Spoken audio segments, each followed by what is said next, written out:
Hello and welcome to the Elephant and Bear podcast, the show dedicated to sharing interesting tales from around Coventry and Warwickshire. I'm your host Neil Young, and in today's show we welcome Alison Phillips from Kindred CSR. Alison, please can you introduce yourself to the audience? Hi everyone, I'm Alison from Kindred CSR. Kindred CSR is a sustainability consultancy based in Kenilworth, where I live. And I've been living in Warwickshire for nearly 9 years now, or over 9 years now, and very much feel like it's my home, and especially now since I've had two children who have been going to school in Kenilworth. So it's nice to meet you all. Fantastic. Obviously, you mentioned the topic of sustainability there, which is a big buzzword, along with corporate social responsibility, which is obviously what the CSR stands for in Kindred. Obviously, these are topics that are heard quite a lot of these days, but can you tell me why they're important and what small business owners in the area should be doing about it? Yeah, of course. It's really important for businesses to be thinking about their sustainability and their corporate social responsibility. Technically, the terms are very similar. They really mean the same thing. For businesses, it's about looking after the key resources that you need to keep being able to provide your services and products to your customers. So it's really about looking after people and the planet. So people include your staff, your customers, could be your supply chain or your shareholders. And obviously the planet is the resources you need, things like energy, cardboard for packaging, transport, all those kind of things. It's about really looking at how you invest in your sustainability to keep your business afloat. Obviously, for now, at the moment, with some very big issues going on with cost of living crisis, climate change crisis, all these crises, but also the big resignation that people are talking about at the moment, and also quiet quitting, which people have been also talking about. These are all things that businesses will be really, heavily impacted upon if these things carry on. If you don't have staff who are happy and feel comfortable, they're struggling with their finances, they're not going to leave those worries at the door. They're going to come to work with those issues. So everything that a business can be doing to think about how you can help people and help the planet, it will help your business in the end as well. So there's loads of things that businesses can be doing. I'm a small business. I'm a micro business. I'm just me in my spare room, running my business out of my spare room. I meet lots of people who go, oh, well, I'm in a similar situation to you. I don't have an office. I don't have a large team. I don't have an impact. And that's not true for businesses. That having a website has a digital footprint, which people don't think about, having Zoom calls, even just buying a few bits off of Amazon, they are your supplier. You could be finding better suppliers. So, everybody's got an impact and everybody can be doing something. And the thing that I like to do when I'm working with businesses is help them to understand what their impact is and what those small changes can be, so that they're just that little bit more ethical, they're a little bit more environmentally friendly. Fantastic. I think one of the kind of the bits you said at the start of that as well is that, being more environmentally friendly and more ethical doesn't necessarily mean actually increased costs. In many ways, it can be reducing the costs as well. Is that correct? Yeah, definitely. Obviously, some very obvious examples at the moment. Energy prices going up.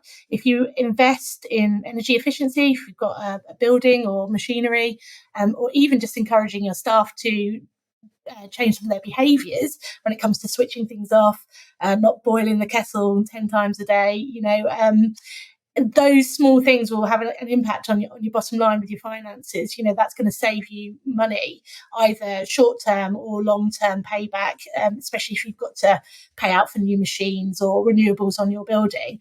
Obviously, there are also a lot of grants available for businesses to access to help support some of those costs.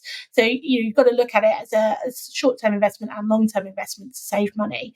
But on the kind of people front, happy staff, people who feel like they're valued and treated fairly, and they have a voice within a business, and they have opportunity to develop within a business, they will stay with your business for longer, and they will be very happy to work for you.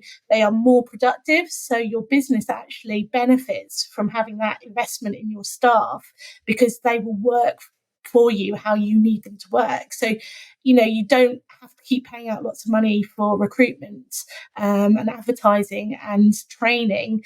As you have, by having a high turnover of staff, people will stay with you. So there's lots of hidden savings in sustainability, which is one of the great things about it. And there's lots of changes you can make that doesn't cost you anything. Switching a supplier, you might actually find somebody who's a bit cheaper, perhaps, because they want to work with you more directly as a local supplier. So they might be able to offer you better deals on things. So it's about being creative with your decision making and taking a little bit more time to look at what the options are, and then make the call about, will that save us money? Is it an investment long term?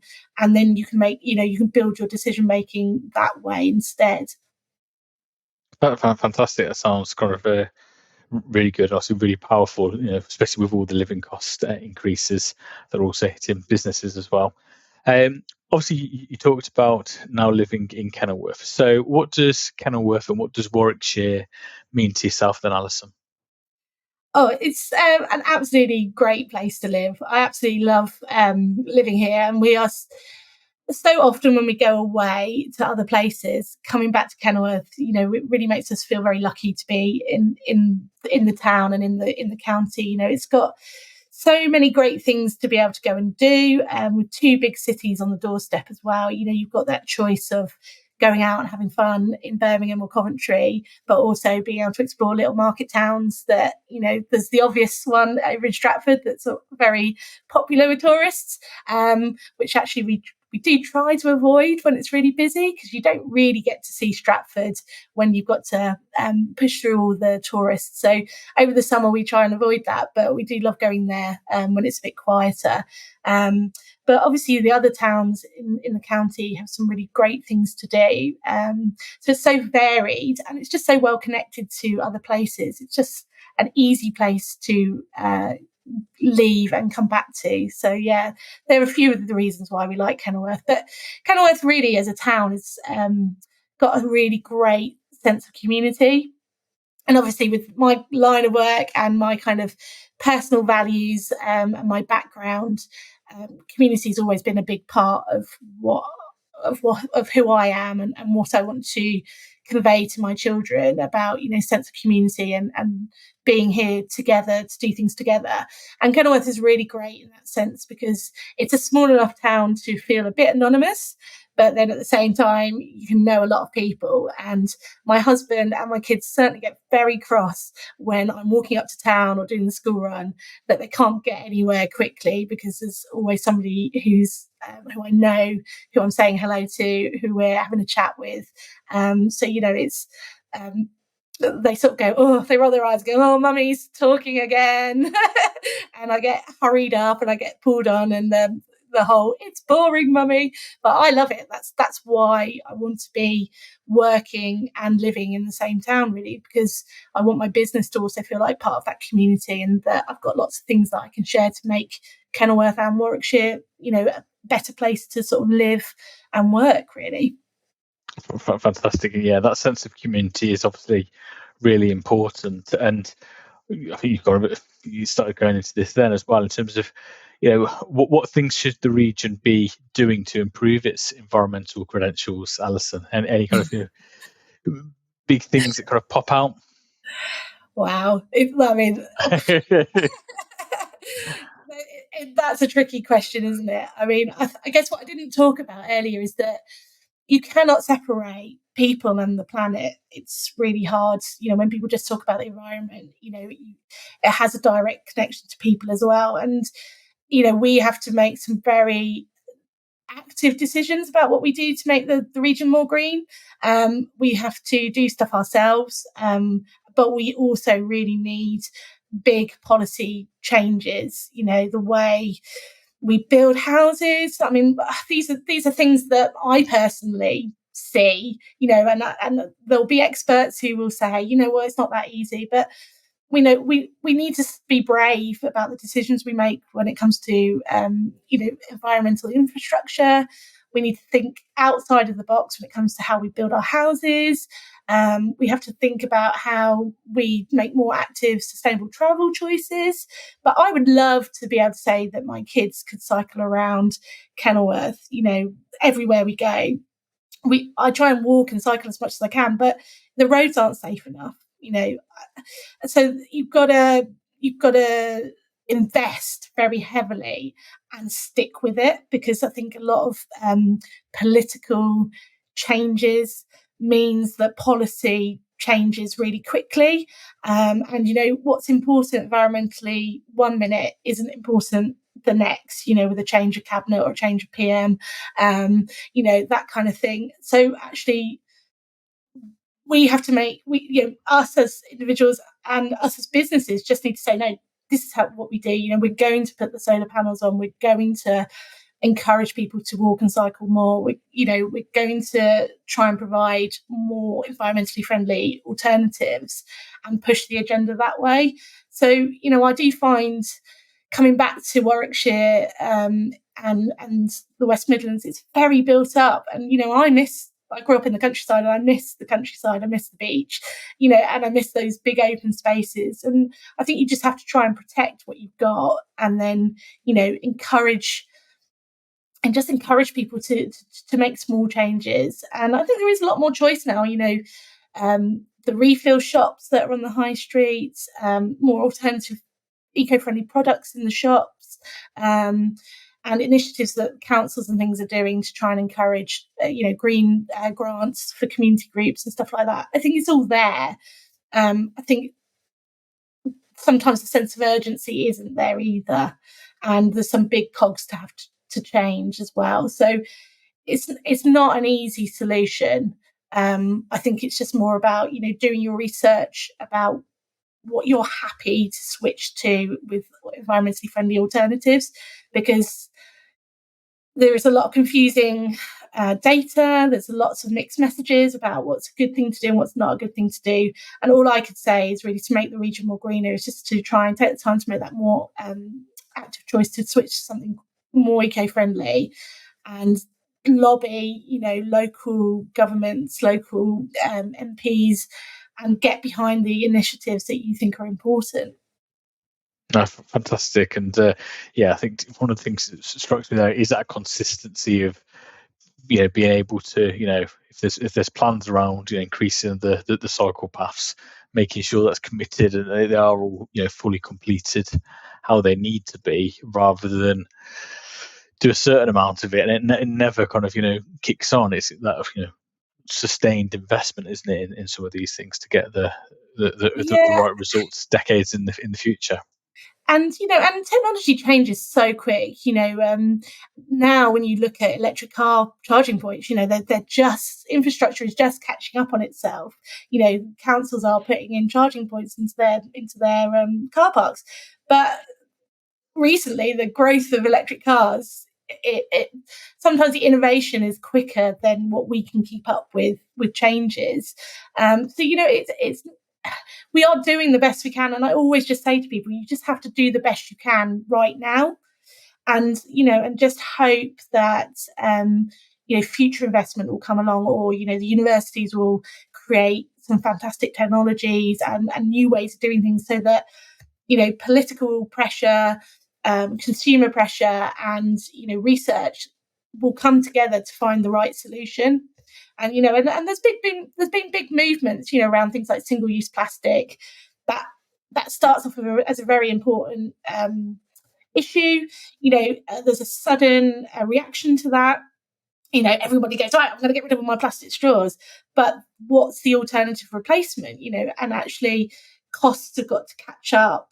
Same with solar panels. The initial wave of having a trend or a new product almost drives the market forwards to find a solution to make it practical and accessible to everybody. And so you need people to be brave and make those initial investments in those kind of things first.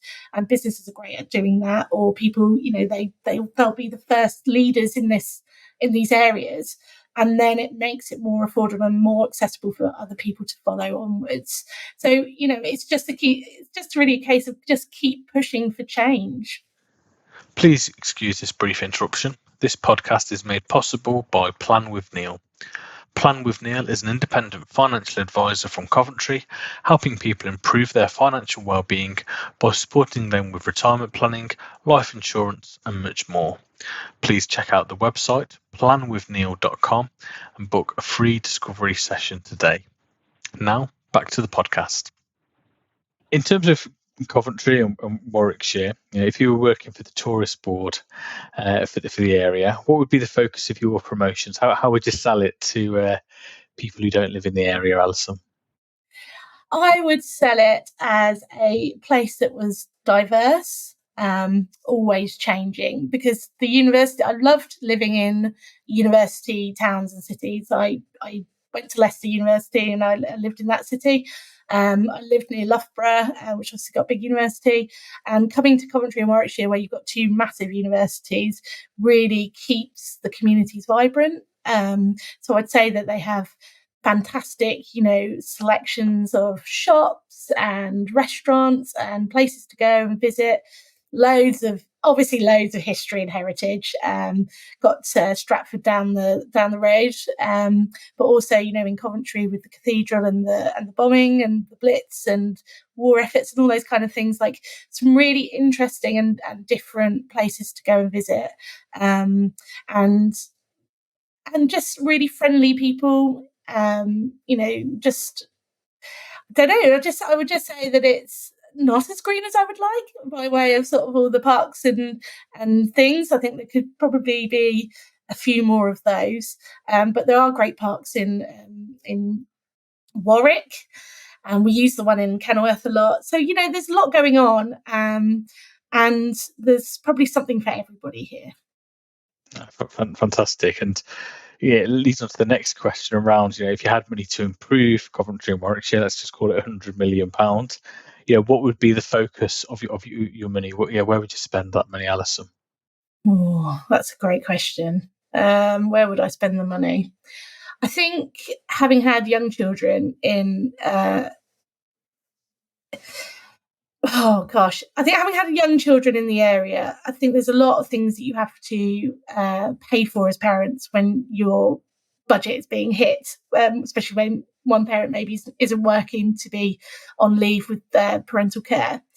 And I think really I would love to see more community-focused initiatives that allow more people to access educational things, either for kids or just to do things like when you see empty shops on the high street.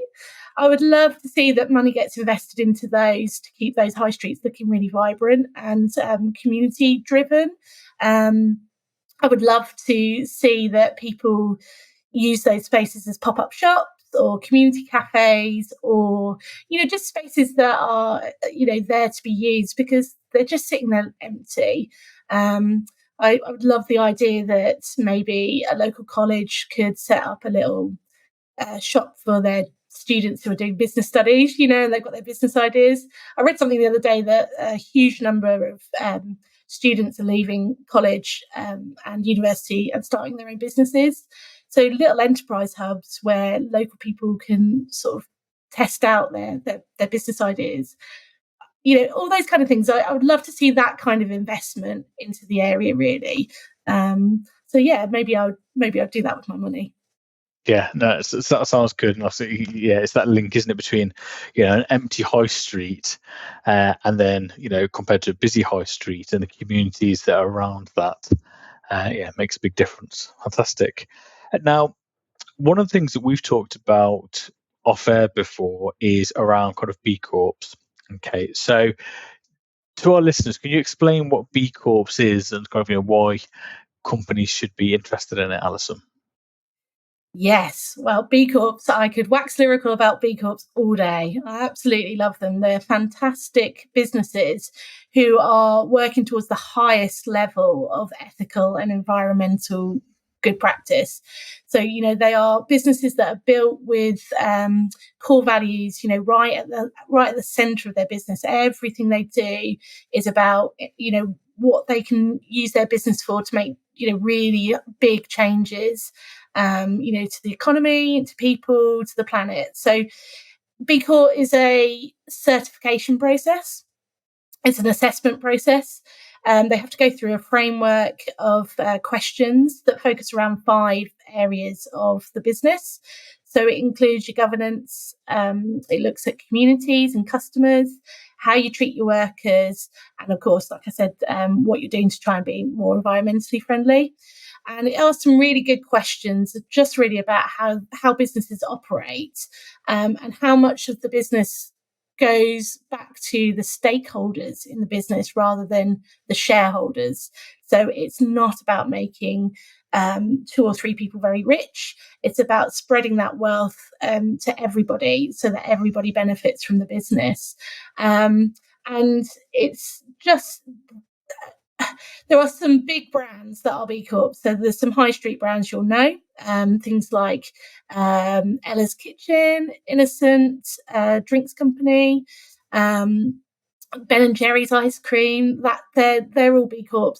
But there are also loads of B Corps that are local, small, independent businesses, or sort of medium-sized enterprises that are growing, but they have owners who are passionate about their business, but they are passionate about the impact that business has on community and the environment. So, they are trying to change the way their sector works.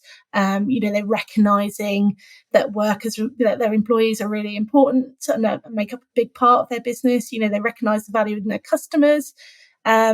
And they can go through this process and get this lovely sort of little stamp at the end of it. But really, it just reinforces all the good things that they're already doing. Yeah, fantastic. And I guess, for small businesses, when they are going out and they look at kind of B2B contracts, having the B Corp certification on there, is an added competitive advantage for them. Would that be correct?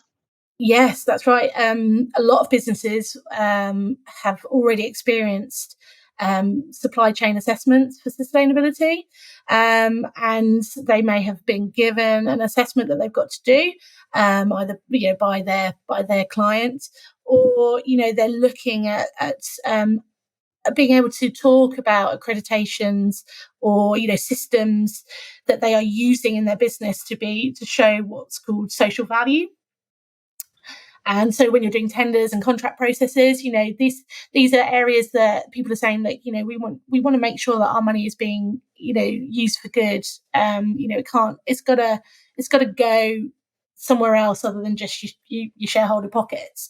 And a lot of businesses are struggling to answer those questions about their sustainability. That they're my clients. They are the people who go, "What do I put in this box?" And then I'm like, we'll figure it out, don't worry. So B Corp is definitely one of those things that if you take the time to look at what you're doing in that assessment, you have answers for your supply chain assessments, and you have answers for your customers. I mean, customers, really interesting. Deloitte has done a lot of research on kind of Gen Z, and they've done a lot of research on consumer views for sustainability.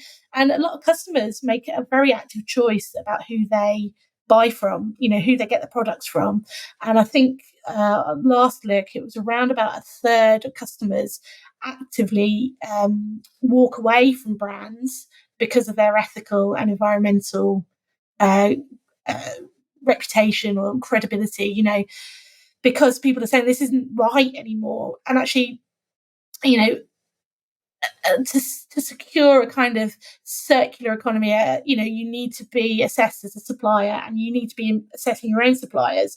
And so the B Corp assessment framework not only says, yes, we're, we love what we do and we're really passionate about ethical and environmental good practice, it's also just a really easy way of showing that to people straight away, and actually it helps to ease the wheels of collaboration as well, because you can work with another B Corp because they're exactly the same as you, not exactly the same as you, but they've had the same process of assessment, so there's no skeletons in the closet for that, working with that business. So you can create this lovely kind of community of suppliers that are the same as you've been assessed, and then you can use that to tell people about what it is you do and feel confident that you've got the data and evidence behind you to back it up. Fantastic, brilliant. We'll put some kind of links in the show notes so that people can kind of look into that a bit more, and obviously kind of see how you can help with those types of things. Going back to kind of the local area, is there a particular person that you associate with the local area, and why and who would that be, Alison?